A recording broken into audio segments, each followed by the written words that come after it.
Beginilah setiap hari yang aku lakukan. Menyiapkan sarapan untuk suaminya sebentar lagi pulang. Sudah seminggu ini mendapat jadwal piket malam sebagai security di gudang beras yang tidak jauh dari tempat kami tinggal. Dulu, sewaktu ibu masih hidup, ibu selalu berpesan padaku, "Imah, kelak jika kau sudah berumah tangga nanti, meski sesibuk apapun kau bekerja, selesaikanlah tugasmu sebagai seorang istri di rumah, terlebih tugas memasak, karena itu adalah prinsip." Begitulah pesan ibu sebelum meninggal. Sebab mengapa aku harus menyelesaikan semuanya sebelum berangkat ke sekolah? Ibu mengajariku menjadi wanita yang mandiri dalam segala hal, seperti sosok yang ibu kagumi dalam asal-usul cerita olehnya, yaitu Nyai Damaria, sesosok perempuan cantik, pintar, dan mudah bergaul dengan siapapun. Ibu berharap aku menjadi seperti sosok Nyai Damaria, mandiri, kuat, cerdas, dan cantik.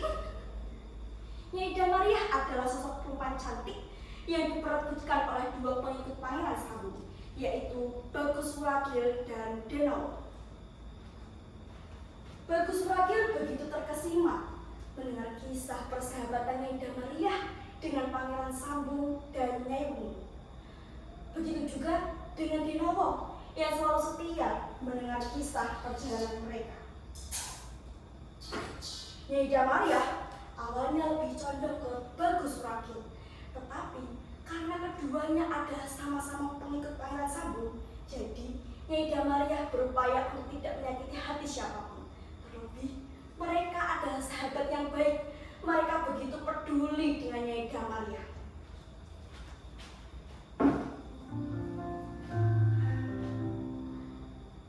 Begitupun dengan kisahku dahulu. Saat menjelang lulusan, mereka adalah satu angkatan di atasku dulu saat SMA, yaitu Mas Anton dan Mas Utomo. Sore itu, Mas Utomo pernah datang ke rumah dengan raut muka yang tidak biasa. Kali ini begitu serius, sembari sekali memainkan handphone yang ada di saku bajunya. "Dek Imah, setelah lulus SMA ini mau lanjut kemana?" Aku kira pertanyaan itu adalah bahasa-bahasa belaka. Tentu saja aku jawab dengan ringan. "Entahlah Mas, belum bisa mikir aku. Ini aja baru selesai ujian sekolah." "Loh, justru ini waktu yang tepat untuk menentukan masa depan. Aku aja mikir masa depanmu kok, malah kamu santai begitu. Sebentar lagi akan ada pendaftaran CPNS. Jika Dek Imah mau, mulai hari ini siapkan berkas-berkasnya. Nanti aku usahakan biar bisa lolos lewat teman Bapak. Teman Bapak semalam bilang, jika lolos tes CPNS cukup bayar 150 juta saja." Lalu aku bertanya pada beliau, "Jika ngajak satu lagi, apakah bisa?" Jawab beliau, "Sangat bisa." Ternyata begitu mudah menjadi pegawai di negeri ini. Hanya dengan membayar 150 juta, semua akan ditanggung beres. Sampai di sini, saya hanya terdiam sambil berpikir, 150 juta dapat dari mana uang sebanyak itu? Tiba-tiba Mas Utomo bertanya,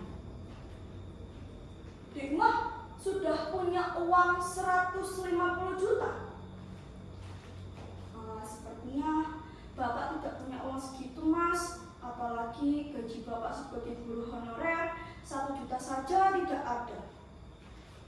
"Apakah kita akan menyerah begitu saja?" "Maaf Ki, coba habis ini tanya pada Bapak, apakah sertifikat rumah ini masih ada di rumah. Jika masih ada di rumah, itu artinya Dek Imah masih punya kesempatan bisa buat jaminan di bank. Pokoknya Dek Imah harus berjuang jadi PNS." Pernyataan Mas Utomo begitu meneror pikiranku. Meski aku tahu sertifikat rumah masih ada di rumah, tidak digadaikan seperti teman-teman bapak. Bapak adalah laki-laki yang sederhana, apa adanya, sehingga sertifikat rumah peninggalan Eyang ini itu yang membuatku berat untuk melangkah, untuk meminjam sertifikat tanah. Sebetulnya hubunganku dengan Mas Utomo tidak lain hanyalah kakak dan adik kelas. Kami memang sangat dekat saat SMA. Sebetulnya masih ada satu lagi yang dekat, yaitu Mas Anton. Kami bertiga dulu sangat aktif dalam bidang pramuka.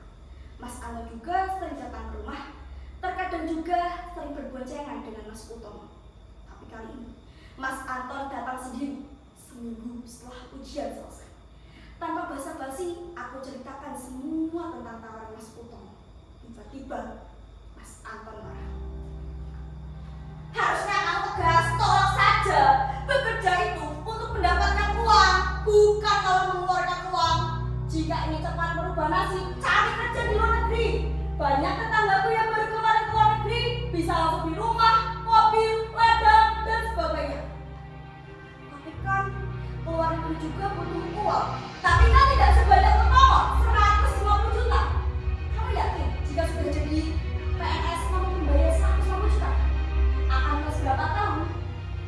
Menurutku, mending Dek Iman cari kerja di luar negeri. Aku merasa kasihan jika Dek Iman bekerja di dalam negeri. Gajinya masih kecil. Kalau ke luar negeri, biaya 5-10 juta sepertinya cukup.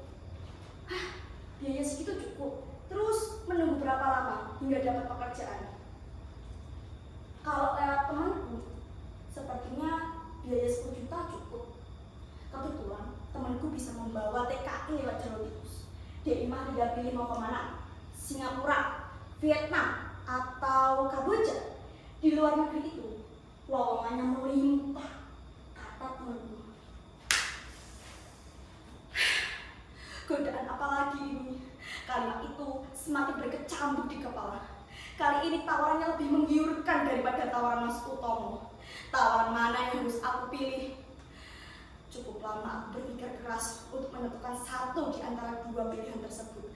Mana yang harus aku pilih? Tetap di dalam negeri dengan modal 150 juta atau ke luar negeri dengan modal 10 juta?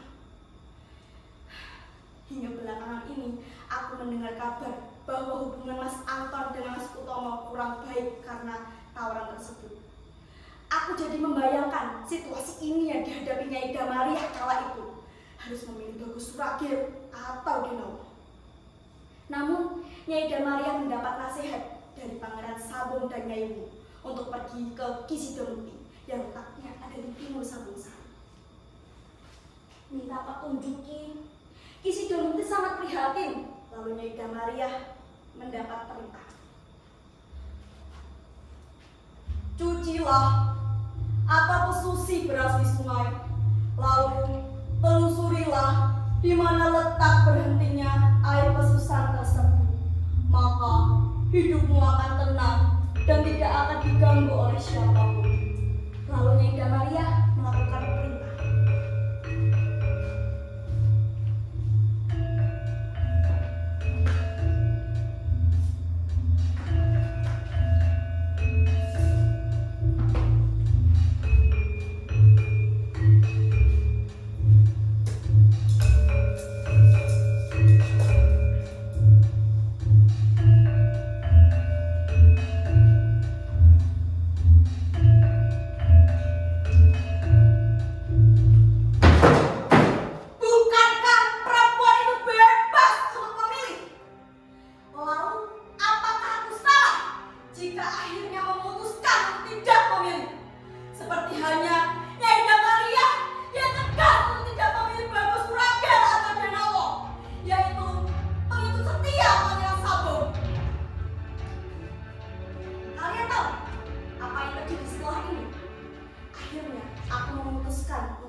Dan sekarang, aku meneruskan jejak ayahku untuk menjadi guru honor.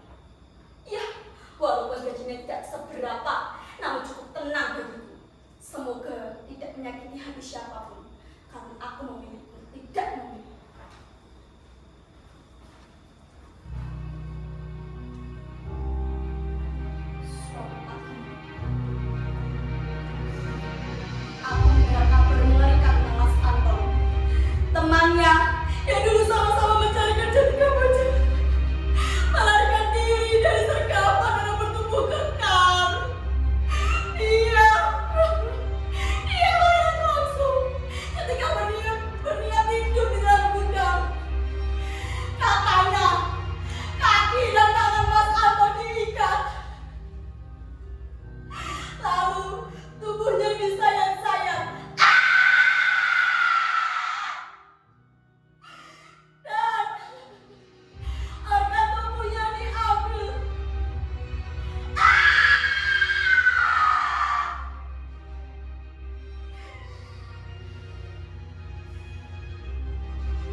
telah pulang.